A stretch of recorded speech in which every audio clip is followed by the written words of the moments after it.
True, true.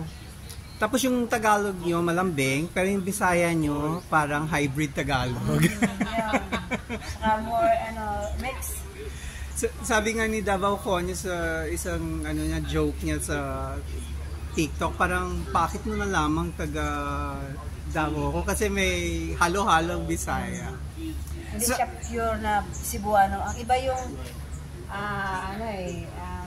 accent ng Cebu compared to Davao. Yeah. Especially when we was na Kalintora sa Cebu, Hilanat. Yeah, but Kalintura is Spanish. Oo, lagnat yun sa amin. Oo. Kalintura, yan yung sa amin ginagamit mostly sa Davao. Kalintura. Yeah.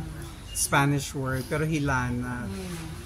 Madayaw, yung mga ganyan, Madayaw is Davao, maayo-kaayo, Madayaw. Madayaw is another language pa yan eh. Oh, hindi, Madayaw yung words ng Davao, Davao yun.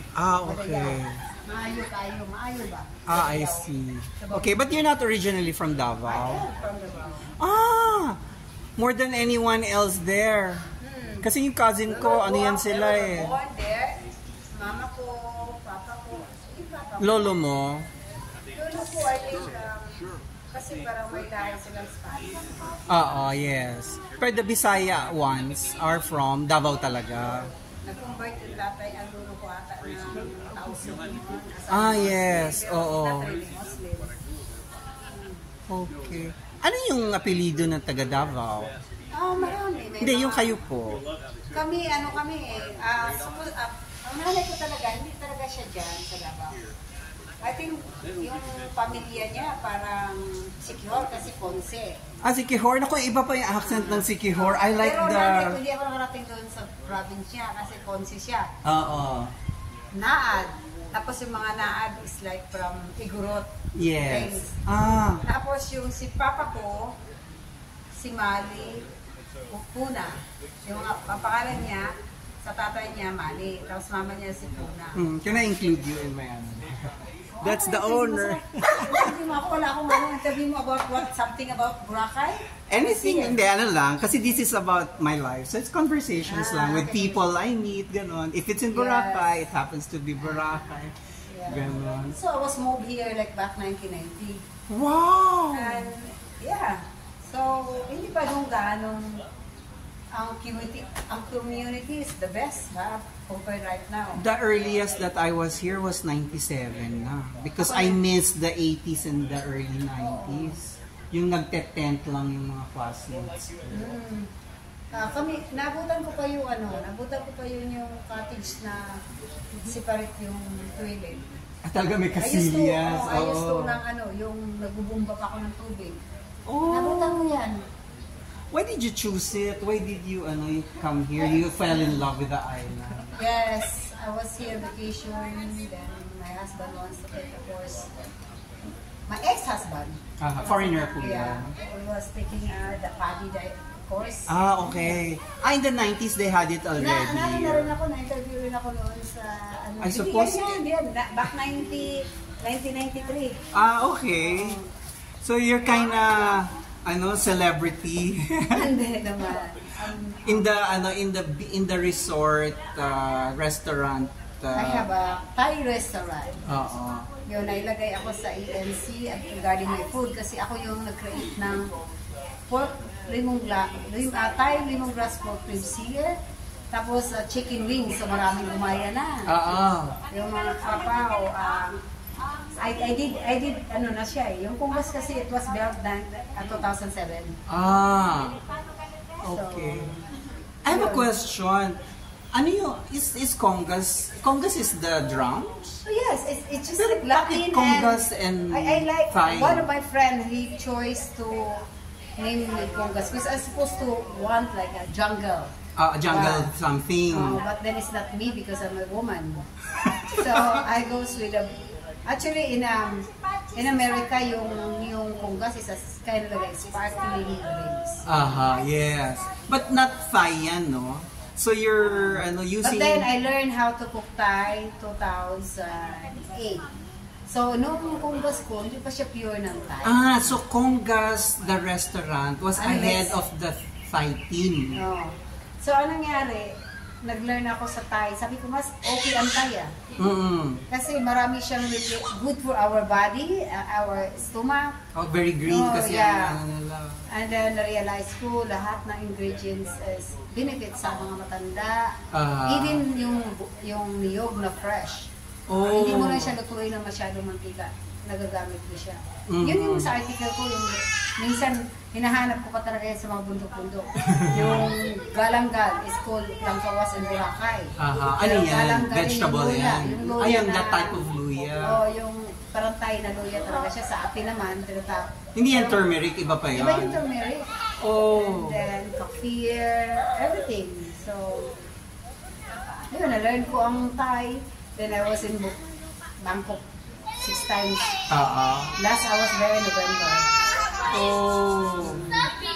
Pabalik-balik ako ng Thailand. Kung ano yung na-learn ko, sometimes binabalik mo dito. I added sa mga menu ko. Kasi kapag di-discuss kami Congas Thai, syempre we did not know naman baka there's Congas word in Thailand. Yung pala nauna yung Congas restaurant. Before ako nag-Thai. Before ka And then so, I was so glad during pandemic, I tell you the truth, sino yung nagsuporta sa akin dito is a local tourist like a Filipino work from home. Sila yung nagtangkilik sa pagkain ko. In-spread nila, Congas is good food, blah blah blah. Talaga? Wow! Ako talaga, nagpapasalamat talaga ako sa mga taong tumangkilik sa pagkain ng Congas, sa mga work from home. Ang galing nila. Kasi madami sila nung natapos na spread nila during 2021? 2019 ba? 2019 ba yun? Hindi, pero March na nag-lockdown talaga, diba? So, yun.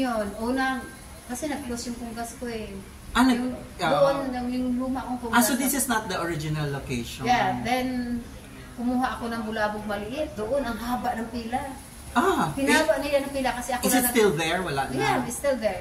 Umaba yung pila kasi nagulat sila, pork ribs with lemongrass, makakain mo yun. Imagine.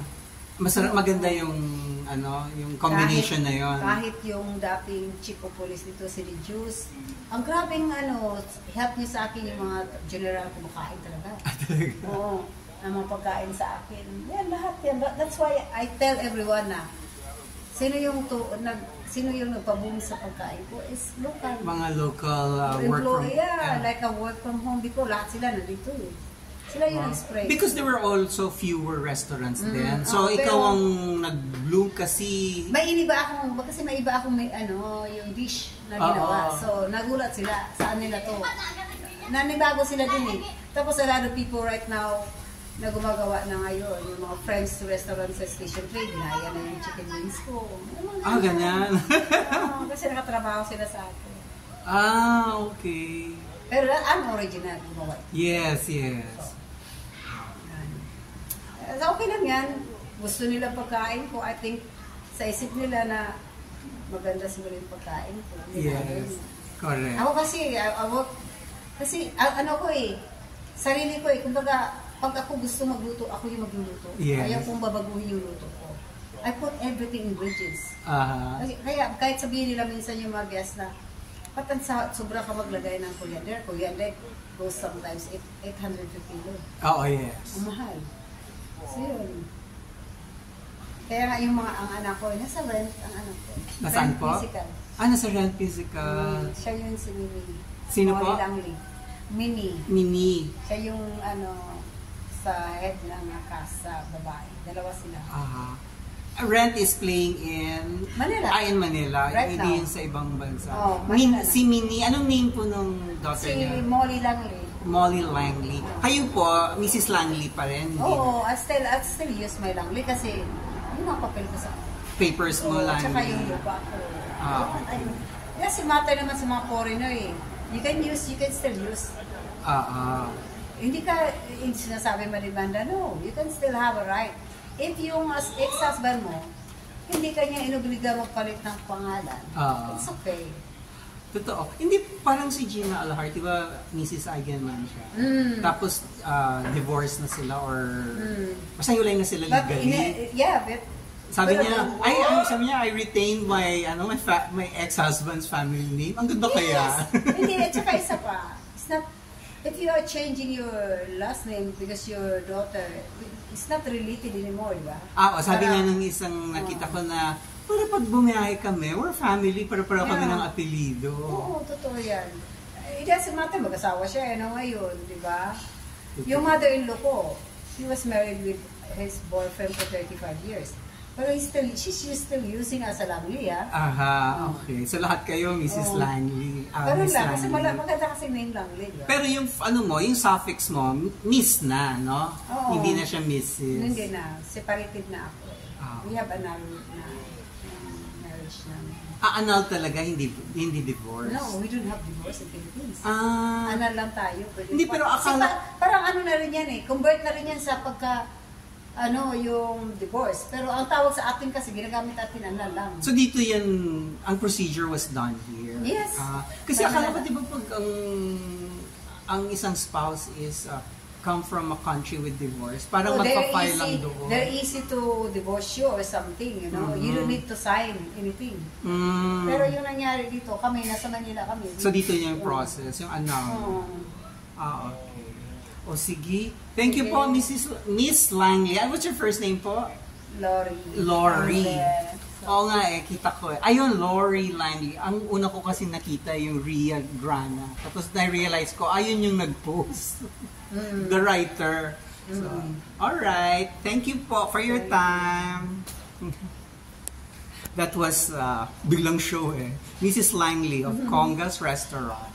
Thai food. Bigla tayo. We were here last night. Dito kami dito kayo? Wala ako dito kasi nasa Kalibo ako okay. Thank you so much Sige. I hope you like it. Kasi we like it.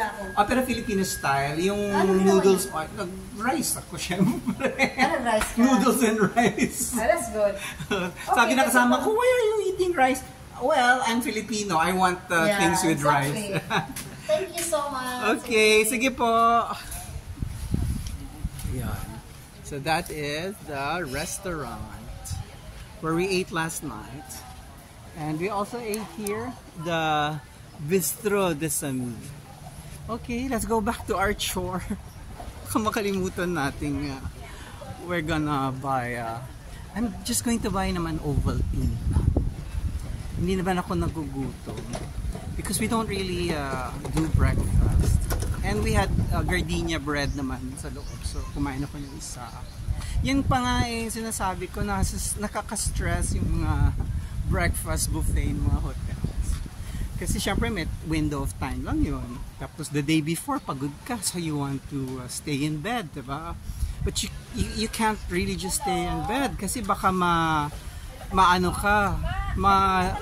lalagpas ka sa window of time. So you wake up early.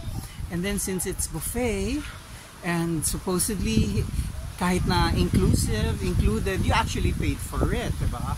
And you find out how much they charge for buffet, and you say, oh my God, it's mataas na price, so kailangan nating sulitin. So you eat so much. Tapos nyan, zombie ka na kasi busog ka na.